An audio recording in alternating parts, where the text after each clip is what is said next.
G'day YouTube, how the heck are we doing? It is Foul Play here, and we're back for some more Pioneer action. So Ozov seemed like semi-okay, mostly because of the discard interaction, but past that it seemed a little bit poor. There seemed to be a large number of creature removal spells in the format. So henceforth we are going to be retrialing the hexproof version of the deck in Pioneer. So this is going to include the creatures of Glade Cover Scout and Basara Archer Tower. So everyone knows Scout, Basara Archer Tower. It can be a little bit difficult to get to with the double green mana symbols here. Extra keyword of reach and an extra power as well. So 2/1 hexproof reach for double green. So this should mostly be okay. So first and foremostly, we have had the addition of Razorverge Thicket into the format. This is going to be a big help in filtering to both of our colors. And I've decided to go for Mana Confluence over Brushland, simply because Mana Confluence has the off chance of casting a Hammerhand or Kaya's Ghost form should we draw them. Hopefully that's not the mode that we're playing them on, but it's always a possibility, right? Additionally, the generic sources, we've got a 1 of Alpha Authority, 1 of Rune of Sustenance, 3 All That Glitters, 4 Light Pores and 1 SRAM in the main. So there's a decent number of targets. If the life loss is a concern where we could be tapping for generic instead, it could be worth the consideration to go the other way. Our other turn 1 plays are going to be Commune with Spirits. So this is going to help us find our second land drop. In previous leagues where I've ran Basara, you're really reliant on hitting that second mana if you start with just that one land hand. So Commune at 1 mana gives us something to do on our first turn of the game. We can get our mana, and in the situation where we don't need mana, we can also get an enchantment instead. In addition to this, we've also got the option to play out a turn 1 Generous Visitor, and I was a little bit hesitant on this card. I thought it was potentially a little bit weaker than it should be. The thing is with this card is if it goes unchecked, your creatures are just going to get bigger. And those creatures are going to remain bigger even after your opponent removes your enchantments with Leyline and Binding, at which point your creatures drop down in power and toughness. So if they've got 1/1 counters on them from the cast trigger, it's actually going to be really impactful on helping us to secure and close out games. Additional to that, if our opponents do want to remove Generous Visitor, it's going to reduce the removal that they have for Light Pores and SRAM in turn. So outside of that, it was a little bit of a balancing act with the auras because we've got quite a few greedy cards in here with the Generous Visitor and the Commune. They're all taking up aura slots there. So we're going to be going for playsets of Ethereal Armor and Audacity. That's it for the playsets of auras. We'll go for 3 elves in Sentinel's Eyes and All That Glitters. And last but not least, we have the 1/ofs, the Cartouche of Solidarity, we have the Griffspoon, Hammerhand, which is good to close out games, Rune of Sustenance, and Alpha Authority. Alpha Authority mostly in there to protect Light Pores. Now you should note that these 1/ofs of Alpha Authority, Rune of Sustenance, they lose a lot of power if you start reducing the 2 drops of All That Glitters. However, I feel like reducing to 3 is reasonable. We have the communes to help us find them as well. Outside of this, if you're not super happy with Commune with Spirits, you could consider Oath of Nissa as well. So this one instead, it only searches the top 3 cards of your library instead of the top 4. And you may reveal either a creature or land as far as we're concerned. The enchantment will stick on the battlefield as well. So that's reasonable. I just don't think we really need it, but it's definitely something to keep in mind. So in the sideboard, we've got a little bit of protection from discard and burn type decks. We've also got some removals, so Fateful Absence, something one of my opponents played against me, destroy target creature or planeswalker, its controller investigates. So the ability to interact with planeswalkers could come very handy, and it's a creature removal spell that doesn't suck, right? We got SRAM for removal / attrition heavy decks. If we expect a lot of enchantment hate, hey, we bring in a SRAM, suddenly we're drawing more auras. Kai's Ghost form in removal heavy matchups. An extra Kanjo, so if we need the removal as well.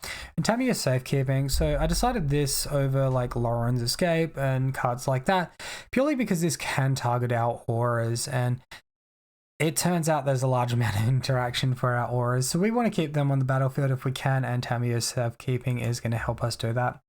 That's the deck and the comprehensive deck tech. Let's get into the league. Okay, so here we are for the first match, having lost the die roll. Our opponent is keeping 7 cards, is on a Urian deck as well. So this has no turn 1 hexproof creature. We also don't have a follow-up. I think we should just mulligan this one. This is also pretty sketchy. Let's go down to 5, see what happens. We'll keep this one, ditch Generous Visitor, probably all that glitters, keep the most mana efficient hand possible. Just a plains from our opponent to kick things off, so we know we will be able to resolve our Glee Cover Scout. Alright, looks like we're actually versing a humans deck instead, possibly, that's just running Urian because it can. So we'll see what ends up happening here. Scrying 2 cards to the bottom. If we hit land, we have a really good chance to temple our opponent. There it is, ask and ye shall receive. So Generous Visitor first up. I think then we lead on the Cartridge of Solidarity. I'm going to go ahead and put this trigger onto our Glee Cover Scout, and then we'll attack for 3. And no blocks from our opponent. So we'll need to find some trample or some flying to start pushing this damage through once they get some chump blockers out, which could be sooner rather than later. Alright, opponent plays Ossification, exiling our Generous Visitor. And we find Alpha Authority. Interesting stuff here. I don't think they're going to have too much 1 mana white interaction. We could look to Alpha Authority, the warrior token. This could be handy because it's going to have that vigilance stat, right? Alright, so let's just go ahead and get that one down now, and then we'll attack afterwards. I can't imagine there's removal and response. Alright. So no attacks with the warrior token, but Scout can get in. And opponent plays Field of Ruin on our Mana Confluence. Now we do have a 1-of basic land in the deck, being super greedy here. These are going to start to add up pretty soon. White of Night Orchid from the opponent, that does have first strike. And we find Sentinel's Eyes now, so that Vigilance stat can go straight across onto the Glee Cover Scout anyway. Let's go ahead and play our Ethereal Armor on the Warrior token. This is going to allow us to attack with both creatures. And of course the Warrior token can only be blocked by a maximum of 1 creature. Opponent chooses to double block here, and we're going to have to make sure we order this one right because Knight of White Orchid does have first strike. So we'll trade off, we'll remove their White of Night Orchid. And then end up trading off in the process. I think this is mostly okay though. Yikes, Field of Ruin is going to get us good here, and no more targets for us, unfortunately. Death and Tux is coming in clutch here. Another White of the Night Orchid, and alright, so now things become a little bit dicier, but we can only be blocked by 1 creature, so we can continue our attack. And our opponent's down to just 2 cards in hand. Alright, with that one, they play the Urian into hand, using the activated ability there. We find a Temple Garden absolutely perfect, so go ahead and throw down some more first strike on our guy. Really ramp up the damage here. Opponent forced into blocking now. Alright, and Charming Prince is biting the dust first up. Alright, and now Bogey, Skyclave Apparition, coming on down, taking away an Ethereal Armor. Alright, interestingly enough, they did not go for Alpha Authority there, so I suppose they don't have a removal effect for our guy. I will play our Generous Visitor because it utilizes the green mana pretty effectively here. We might as well, I guess we just go in on the Warrior token, keep forcing as much trouble as possible. Hopefully they don't have Ephemerate. So we'll attack for 6, and that's almost lethal. If they have Ephemerate, we're in a lot of trouble here. Okay, our opponent goes down to 1 life after declaring no blocks. And Urian hits the battlefield. That's going to get the trigger on the Skyclave apparition. Alright, so we do get an illusion token after Skyclave leaves. And then it's going to come on back down. We're going to be able to potentially attack white, almost. Not quite. 1 creature off attacking white. Ethereal Armor is gone now. Alright, well, looking a little bit weaker, but 1 of Griffspoon comes on in. Opponent still has 1 flying creature here, though. There's no other real way to play this. We just throw down our warrior token. And I guess we go on in the illusion token to play around future Skyclave apparitions. Oh wait, I should have put that on the warrior token. I can't attack now. Damn it, I thought we'd go up to 5 power there. I completely miscounted. I thought we had ethereal armor on the battlefield still. Alright, we'll pass it to our opponent after that little bit of a blunder. Alright, and opponent, the Eternal Wanderer, 6 mana, exile up to 1 target artifact or a creature, return that to its... create a warrior token with double strike. Each player chooses a creature they control. Player sacrifices all creatures not chosen that way. Alright, well, we're still in an okay spot. Definitely would have been better with Urian off the board though.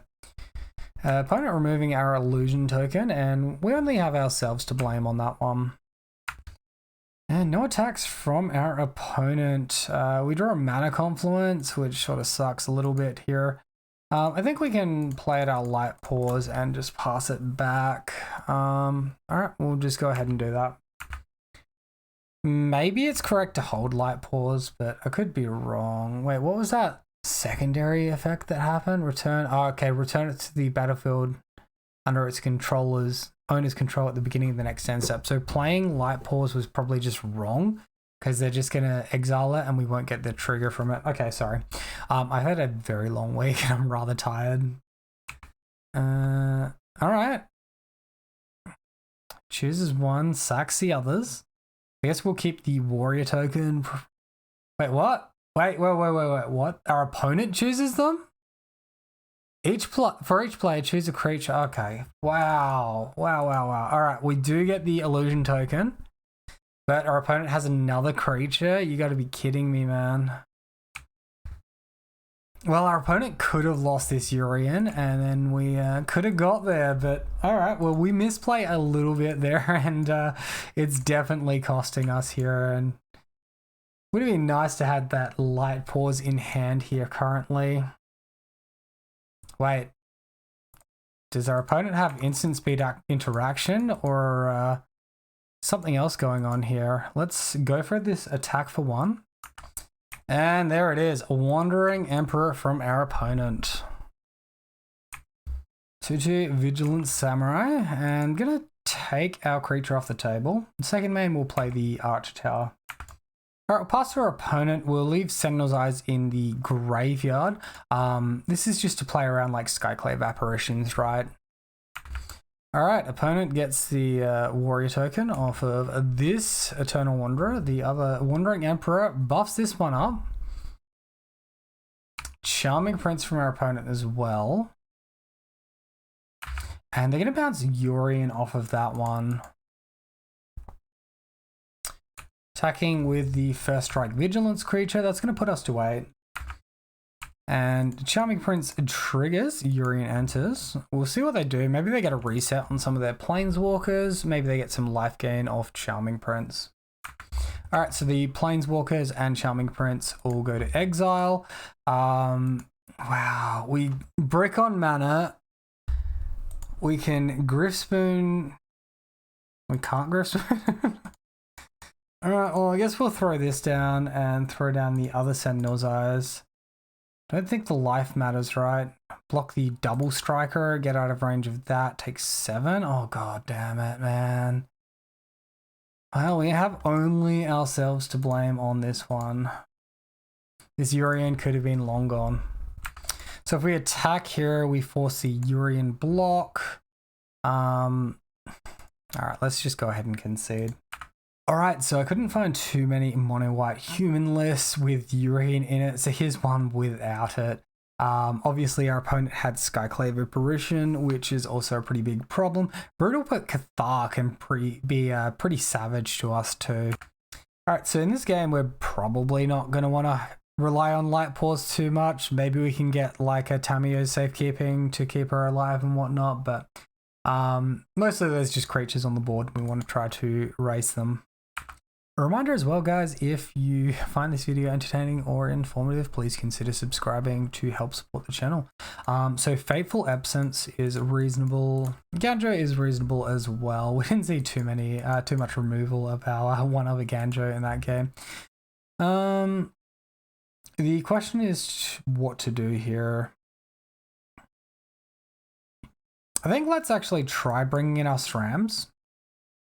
I'll actually look at taking out some of these 2-mana auras, and we'll just look to like outvalue our opponent as much as possible here. Let's go for something very unorthodox. I don't think they're going to have too much enchantment interaction. We've got Tamio Safekeeping, but that's going to only be interacting with Skyclave Apparition, so it doesn't quite seem worthwhile to me. All right, and we have this classic hand here. No auras in it.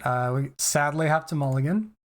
Well, this one has 1 aura and 2 interactive spells. Definitely think this is worth a keep. I think we probably bottom 1 interactive spell and just keep the remainder. And our opponent is, of course, keeping the 7-card hand, 80-card decks, notoriously consistent. Or at the very least, more consistent than a pile of hexproof junk, right? All right, so let's go ahead and Razorverge Thicket. I'm just going to attack with the Gladecover Scout here. We'll just take the 1 point of damage for now. We can hold up interaction with Fateful Absence should our opponent play something. Then we can untap and Light Paws plus Ethereal Armor. So our opponent plays Ambitious Farmhand. When it enters the battlefield, you may search your library for a Plains card, reveal it, put it into your hand, shuffle your library. Head Coven Transform it. Activate this only if you control 3 or more creatures with different powers, and the flip side is just a 3/3 lifelink. That's sort of interesting. Probably not the creature we want to be using this removal on. I think we let our opponent have this creature and hold this for a more useful time.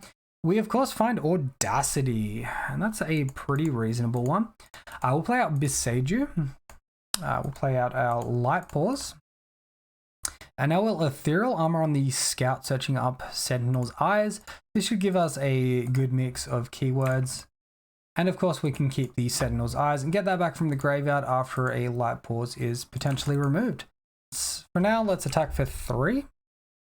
And no blocks from our opponent. Opponent hits their 3rd mana source. Skyclave Apparition. A little does our opponent know they are playing into our hand. No, they're going after Ethereal Armor. Okay. This just got spicy. Commune off the top. Wow. It's a very interesting mix of everything. Let's start with Commune and see what we see. Cartouche and Ethereal Armor. Let's go for the Ethereal Armor. Throw that on our Gladecover Scout. Trigger on the Light Paws. It seems like a good time to get Audacity to me. We could go for a Griftspoon for future. We're 1 mana off of the activation. Flying is probably reasonable against our opponent. All right, let's go for the Griftspoon. Audacity, or maybe I should have done that the other way. Wait a minute, because now I don't have too many targets for this, so.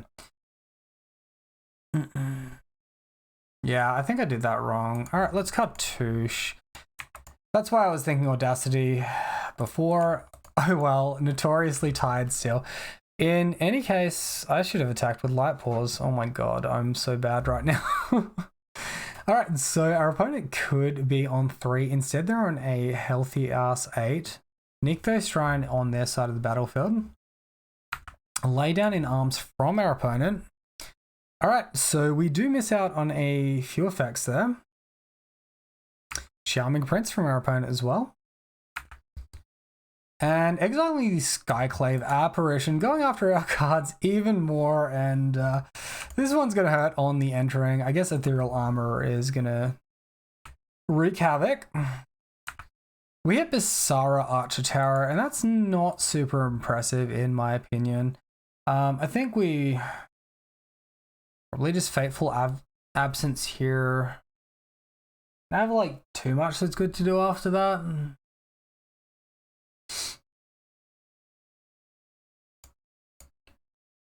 If we Bizarre, we can't Fateful Absence.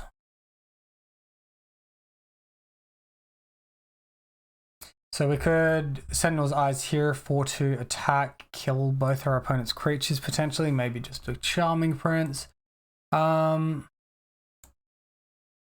I really wish we didn't miss up that that Light Pause and got a second Audacity for that extra card draw. This warrior token's pretty hopeless. Alright, let's go ahead and Sentinel's Eyes. Not super happy about that, but we'll see if we can bait something out from our opponent. We'll hold up Fateful Absence in response to whatever they're doing, such as flickering their creature. Alright, Knight of White Orchid from our opponent now. And 6 mana floating, absolutely disgusting. What the hell is this? Khan the Great Creator. Here we go. Shenanigans incoming, people. And Portable Hole from our opponent. Not too much we can do about that. One of Besage in play. Oh, I think we have a second Besage, but this is taking away our Audacity. Man, we are getting freaking slapped so hard here.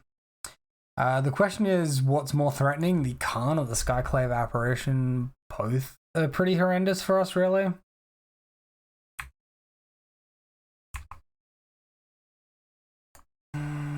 If we draw land, we can kill the Khan, so maybe we should just Fateful Absence the Skyclave now and assume we draw land because we're pretty far behind at this point, mostly to my own doing. All right, so we miss on land, but hit Ethereal Armor. That's going to make our creature a 4/4, which means we can attack and potentially take out Khan the Great Creator. So no Griff Spoon for us just yet. Let's go ahead and do that. So we'll force the chump block at the very least from our opponent. Do we just attack with everything at Khan? I guess so. What do we got to lose? Let's get in there. Alright, so Khan will go to just 2 toughness. Opponent will lose the Ambitious Farmhand. We'll lose a couple of smaller creatures. That's not too bad. Now we'll play our Basara Archer Tower and pass the turn. On Khan's next down tick, it does die. That's something. The opponent has Field of Ruin active on Khan Great Creator. Portal to Phyrexia. When it enters the battlefield, each opponent sacrifices 3 creatures. Yeah, this shit seems so reasonable to me, man. At the beginning of your upkeep, put target creature card from the graveyard onto the battlefield under your control. It's Phyrexian in addition to other types. Our opponent currently has 4 devotion to white, so they can let's call it 1, 2. That adds 4 mana, 5, 6, 7. All right, so not quite there yet. We do draw a mana source, so this will put our creature up to 6 power. Maybe we're better off putting it on Basara and attacking with both creatures. That would deal 3 damage. And our opponent would almost be forced to block the Gladecover Scout, but not quite. All right, let's just go for the line that kills them immediately. In like 2 attacks, right?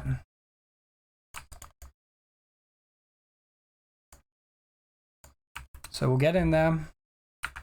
Okay, opponent's at 2 life. Activation on Field of Ruin. No, Wandering Emperor. Well, that's the devotion that we're looking for. Jesus Christ, man. These flash speed planeswalkers. Oh my god, that's... what a way to lose the match. I know we didn't play perfectly, but this feels very hard done by. And just bleeding as much as possible out of this out of this devotion effect, right? Alright, I love asymmetrical cards, but at least this one is 9 mana, so well, we sacrificed 3 creatures, lovely stuff, and that's gonna be about game, I believe. We'll see if we can hit a creature, enchant it with some flying, and get our opponent on crackback. It's going to have to come in pretty soon, though. Well, that is a creature. So I guess we'll throw it down. Might as well throw down a Sentinel's Eyes on it as well. And trigger on itself, of course. Alright, not too surprisingly, opponent getting Skyclave Apparition here. I mean, we probably could have seen that coming. I don't think we have any kind of outplay, though. Is this every upkeep? This is absurd, man. Yikes. Alright, well, from 14 all the way down to 7. So I don't think we have a way to survive here, and a Samurai token, and a Skyclave Apparition, and whatever the heck this thing is. Oh my god. Alright, well, GG's to our opponent. Cool deck. Maybe if we played a little bit tighter, we would have got there. Thank you all very much for watching. I hope you enjoyed the video. Let me know what you thought in the comment section down below. Is this a better looking build? Who knows? Until next time, have a wonderful day. I'll see you then.